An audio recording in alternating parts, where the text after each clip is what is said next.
नमस्कार, मी प्रसन्न जोशी. आपण पाहताय एबीपी माझा. सुरुवातीची सगळ्यात मोठी बातमी अर्थातच तहवूर राणाचं प्रत्यार्पण.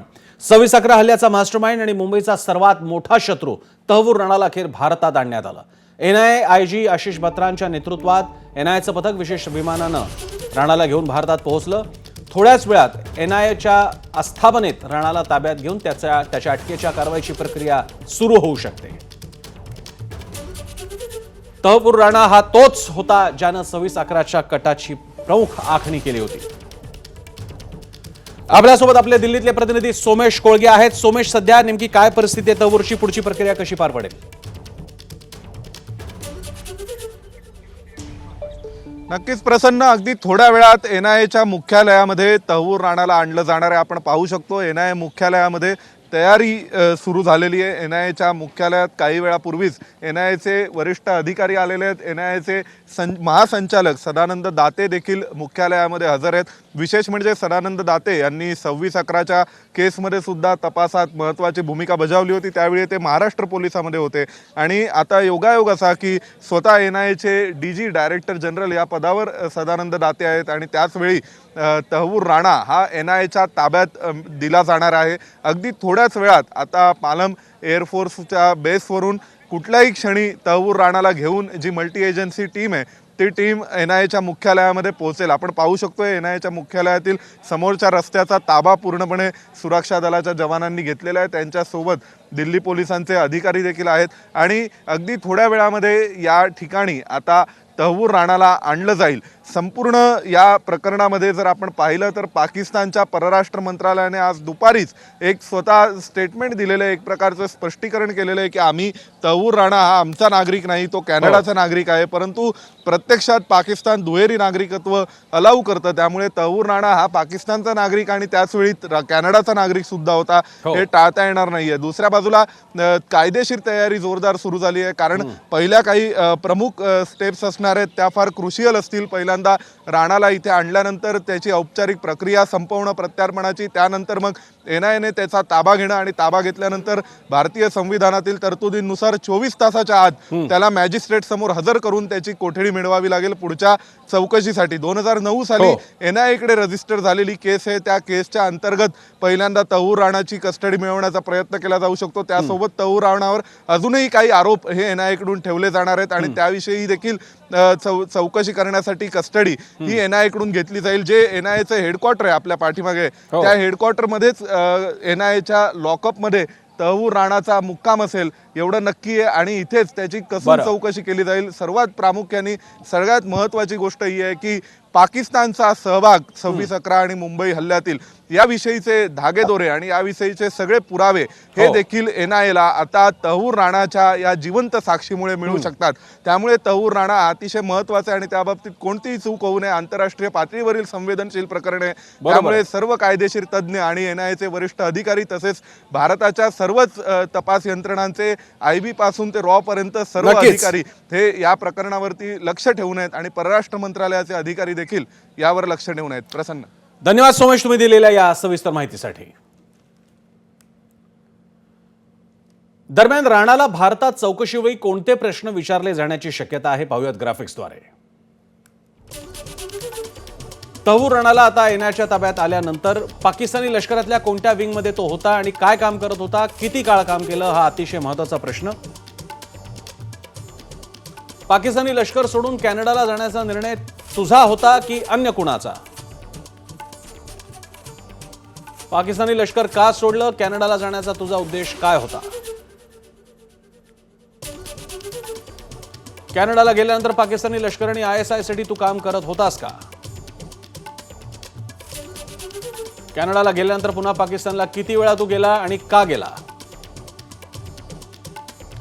भारत पाकिस्तान शिवाय अन्य किती देशात तू गेला होतास आणि का गेलास? फर्स्ट वर्ल्ड इमिग्रेशन कंपनी कोणाच्या सांगण्यानं सुरू केली, त्यासाठी कोणी मदत केली? कॅनडात असताना पाकिस्तानी लष्कर आणि आयएसआय साठी काम करत होतास का? दाऊद गिलानी उर्फ डेव्हिड हेडलीची ओळख कधीपासून आणि कशी झाली? हेडली सोबत तुझे संबंध कसे होते? डेव्हिड हेडलीला भारतात जाण्यासाठी मदत केली होती का? भारताविरुद्ध कट कारस्थान करण्यात हेडलीचा किती सहभाग होता? तू भारतात किती वेळा आलास आणि का? तुझ्यासोबत भारतात कोण कोण आलं? भारतात आल्यावर तू कुठे फिरलास आणि का फिरलास? मुंबईत तुझ्या कंपनीचं कार्यालय उघडण्याचा निर्णय कुणाचा होता?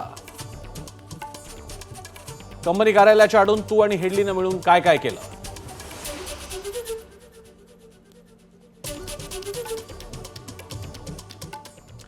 दरम्यान तहवूर राणाला आझाद मैदानात सार्वजनिकरित्या फाशी द्या, शहीद तुकाराम ओंबळेंचे भाऊ एकनाथ ओंबळेंनी ही मागणी केली आहे. राणाला गंभीर जखमी करून त्यावर मीठ चोळा अशी सुद्धा अतिशय संतप्त प्रतिक्रिया एकनाथ ओंबळेंनी दिली आहे. कसाबला फाशी देण्यास विलंब, यावेळी मात्र तसं करू नका असंही ओंबळे म्हणतायत. सरकारच्या या यशाबद्दल एकनाथ ओंबळे यांनी सरकारचं अभिनंदन देखील केलंय. एकनाथ ओंबळे जी आपल्यासोबत आहे त्यांच्याशी पण बोलूया. दादा, ज्या प्रकारे तहवूर राणा याला भारतात आणलं जात आहे, किती मोठा यश आहे आणि ह्या हल्ल्यात जेवढे शहीद झाले होते त्यांच्यासाठी किती चांगली म्हणजे ही बातमी आहे? निश्चितपणे ही फार मोठं यश आहे हे की आज तहवूर राणाला अमेरिकेहून भारतामध्ये प्रत्यार्पण केलं त्याचं. पण त्या 26/11च्या हमल्याचा खरा मास्टर माइंड किंवा त्या साजिशमध्ये ज्याचा फार मोठा वाटा होता तो तहवूर राणा आज भारतात येतोय. तर आता मात्र त्याला सजा होण्यासाठी विलंब लागू नये, त्याला लवकरात लवकर जास्तीत जास्त कडक फाशीची सजा झाली पाहिजे. जो मास्टर माइंड आहे त्याला पनिशमेंट मिळाली हे जगाला सांगण्यासाठी कसल्या प्रकारची पनिशमेंटची मागणी आहे? पण नाही, निश्चितपणे तुम्हाला सर्वांना कल्पना आहे 26/11च्या हमल्यात जखमी झालेली लोक, ज्यांची लोक त्या हल्ल्यामध्ये शहीद झाले, त्या परिवाराची लोक आजही डिस्टर्ब आहेत, आजही वेदनेनं विव्हळत आहेत. आणि मग अशा अतिरेक्यांना मी सातत्याने म्हणतो की खुल्या मैदानावरती आणून त्यांच्या शरीराचा एक एक अवयव कापून त्यांच्यावरती मिठाचा शिडकाव करून त्यांना एकदम भयानक मृत्यूची फाशी दिली पाहिजे. तहवूर राणाला आणलं जात आहे हे देशाची एक ताकद दाखवते. निश्चितपणे हे आपल्याला मान्यच करावं लागेल, सर्वांना मान्य करावं लागेल की येणाऱ्या काळामध्ये भारताची ताकद काय आहे. ज्या पद्धतीनं काही देशामध्ये गुन्हेगाराला तुरंत शिक्षा केली जाते त्याच पद्धतीनं आज भारत आपला महासत्ता होऊ पाहतोय. एक चांगलं पाऊल या अनुषंगानं निश्चितपणे सरकारचं सकारात्मक पाऊल आणि सरकारची एक चांगली उपलब्धी या अनुषंगाने आपल्याला मान्य करावी लागेल. कसाबला जेव्हा शिक्षा झाली खूप उशीर झाले, म्हणजे खूपच वर्ष गेले, तर ह्या प्रकरणी आपण काय अपेक्षा आहे आपली? नाही, निश्चितपणे कसाबला फाशी देण्यास विलंब झाला, त्याची कारणंही होती. आपल्याला पाकिस्तानचा खरा चेहरा जगासमोर आणायचा होता आणि तो निश्चितपणे जगासमोर आणण्याचं काम आपण केलं. पण आता मात्र या गेल्या 16 वर्षाच्या कालावधीमध्ये त्या सगळ्या गोष्टी उघड झालेल्या आहेत. त्याच्यामुळे तहवूर राणाला आता लवकरात लवकर फाशी व्हावी, त्या गोष्टीसाठी विलंब होऊ नये अशी आमची विनंती आहे. कॅमेरामॅन धरण पांडेसह सूरज ओझा, ABP माझा, मुंबई. ज्या पद्धतीनं कसाबला शिक्षा झाली तशीच शिक्षा तहवूर राणालाही झाली पाहिजे असं मत निवृत्त पोलीस अधिकारी हेमंत बावधनकर यांनी देखील व्यक्त केलंय. हेमंत बावधनकर यांची 26/11च्या हल्ल्यात दहशतवादी कसाबला पकडण्यात महत्त्वाची भूमिका होती. त्यांच्याशी बातचीत केली ABP माझाच्या प्रतिनिधीने. हेमंत बावधनकर सर जे आपल्यासोबत आहेत. सर, ABP माझामध्ये खरं तर स्वागत तुमचं. सर, आज तहवूर राणाला या ठिकाणी भारतात प्रत्यार्पणासाठी आणलेलं आहे, किती मोठे यश आहे आणि कशा पद्धतीने बघता याकडे आपण? हे भारताचं फार मोठं यश आहे आणि मी त्याकरता NIAच्या टीमचं अभिनंदन करतो की तहवूर राणाला USA सुप्रीम कोर्टात अर्ज करून प्रत्यार्पण करून भारतात आणण्यात येत आहे आणि आता त्याच्यावर जो खटला आहे तो आपल्या इकडच्या न्यायालयात चालू होईल. दुसरीकडे आपण पाहतो की तहवूर राणा या ठिकाणी भारतात आल्यानंतर अनेकांची आशा होती की 26/11तील प्रत्येक आरोपीला तितक्याच निर्दयपणे शिक्षा ही झाली पाहिजे, कारण अनेक निष्पाप लोकांचे बळी या हल्ल्यामध्ये गेलेले आहेत. अनेक आपले पोलीस जवान त्याचबरोबर सुरक्षा यंत्रणाचे अधिकारी हे देखील शहीद झाले होते त्यामध्ये.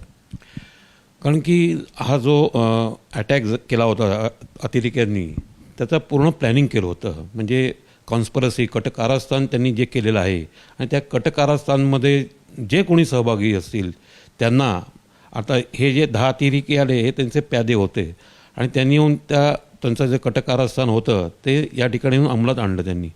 त्यामुळे या कटक कारस्थानमध्ये जे होते त्यांना देखील कॅपिटल पनिशमेंट या ठिकाणी मिळालीच पाहिजे अशी आमची मागणी आहे. म्हणजे मुंबई शहरावर अटॅक करण्याचा त्यांचा जो कटक कारस्थान होतं ते त्यांनी किती नियोजन पद्धतीने अंमलात आणलं आणि त्यातला आता एक कटक कारस्थान करणारा आरोपी प्रत्यार्पण करून भारतात आणला जात आहे. याबद्दल खरोखरच NIAचं अभिनंदन. आणि त्या आरोपीला देखील कसाबा ज्याप्रमाणे या न्यायालयात त्याचा खटला करण्यात आला होता त्याप्रमाणे त्याच्यावर खटला करण्यात यावा. दरम्यान 26/11 हल्ल्यादरम्यानच्या प्रत्यक्षदर्शी CST स्टेशनवरील प्रवाशांना बाहेर काढून त्यांचे जीव वाचवणारा आणि जखमींना सेंट जॉर्ज रुग्णालयामध्ये पोहोचवणारा छोटू चायवाला उर्फ तौफिक शेख यांना 26/11चा हल्ल्याच्या प्रसंगाची पुन्हा एकदा आठवण करून दिली आहे. 26/11च्या हल्ल्याचा मास्टरमाइंड तहूर राणाला 2 महिन्यात फाशी द्या, त्याला कसाबसारखा हिरो बनवू नका अशी मागणी त्यानं सरकारकडे केली आहे. त्याच्याशी बातचीत केली आमच्या प्रतिनिधीने. प्रत्यक्षदर्शी असलेले आणि अनेकांसाठी देवदूत ठरलेले छोटू चायवाला तौफिक शेख आपल्यासोबत आहेत. एकतर जो मास्टर माइंड आहे त्याला भारतात आणलं जातं आहे. NIA आता सगळ्याचा NIAच्या ताब्यात दिली जाणार आणि कठोरात कठोर शिक्षा व्हावी असं सगळ्यांनाच वाटतंय. तुम्ही प्रत्यक्षदर्शी होतात 26/11च्या हल्ल्याचा. काय नेमकं झालं होतं आणि आता याचा मास्टर माइंड भारतात आणला जातो? एक गोष्टी बोलतो मी, एवढे कसाबच्या अगोदर खर्च केले, अरबो रुपये खर्च केले इंडिया गव्हर्नमेंटने. आता ते मोठे माणसाला आणतो, ते त्याच्यानंतर किती खर्च करणार? मैं क्या बोलता हूँ इंडिया गवर्नमेंट से और उच्च न्यायालय से, कोर्ट से, राष्ट्रपति से, मोदी जी से, कि आज के दिन उसको लाया जा रहा है, करोड़ रुपये खर्चा वेस्ट हो रहा है, इंडिया का पैसा है. वो क्या यहाँ का दामाद है या यहाँ का कुछ लगता है, मेहमान है? तुमचं म्हणणं काय मग? 2 दिवस या 2 महिन्याच्या आतमध्ये तिला फाशी द्या, सरेआम गोली मारा. तुम्ही या सगळ्या हल्ल्याच्या वेळी तिथे होतात. नेमकं काय झालं होतं? कारण तुम्ही अनेकांना वाचवलं, अनेकांना CST स्टेशनमधनं एक शॉर्टकट रस्ता दाखवला आणि बाहेर काढलं. सेंट जॉर्ज हॉस्पिटलमध्ये अनेक जखमी होते, त्यांना तिकडे पाठवलं. काय नेमकं झालं होतं त्या दिवशी? मला माहीत नव्हतं की आतंकवादी आला. मी बोला कुठे काहीतरी शॉर्ट सर्किट झाला, हे झाला, बंब ठेवून गेलं बेगामध्ये. नंतर मला शिव्या दिला, तर नंतर मला 2-3 फायरिंग केल्या ना, नंतर माहीत पडलं की आतंकवादी आहे. मी कधी बघितलंच नव्हतं आतंकवादी असा होता. काय सांगितलं त्यांना तुम्ही तेव्हा मग? भागो भागो, बम फट रहा, रेलवे छोड़ के भागो, जान बचाओ, ये रास्ते से निकलो, वो रास्ते से निकलो. उसके बाद कुछ पब्लिक था पूना नासिक वाला, मेरे को टिकट चाहिए, काउंटर के अंदर जाके बोला टिकट निकाल के दूंगा, रेलवे छोड़ के भागो. वहाँ पे कुछ नहीं रहा, इसलिए तो मेरे को गाली भी दे के फोड़ा मेरे को. वो तो खुदा का शुक्र था की मैं बच गया. फॅसिलिटीज न देता 2 महिन्याच्या आत त्याला फाशीवर चढवावं हीच खरं ते मागणी करतात. आणि जो काही प्रसंग होता 26/11च्या हल्ल्याचा, तो प्रसंगसुद्धा त्यांनी आपल्यासोबत संवाद साधताना सांगितला. कॅमेरामॅन सचिन शिंदेसह मी वेदांत नेप, ABP माझा, मुंबई.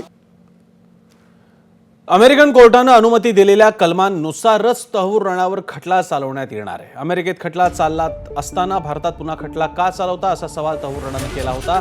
मात्र भारतानं राणाचा दावा खोडून काढत आंतरराष्ट्रीय कायद्यांचा दाखला दिला. सोबतच राणावरील आरोप गंभीर असल्यानं भारतातही खटला चालू शकतो असा दावा भारत सरकारच्या वकिलांनी अमेरिकन कोर्टात केला होता.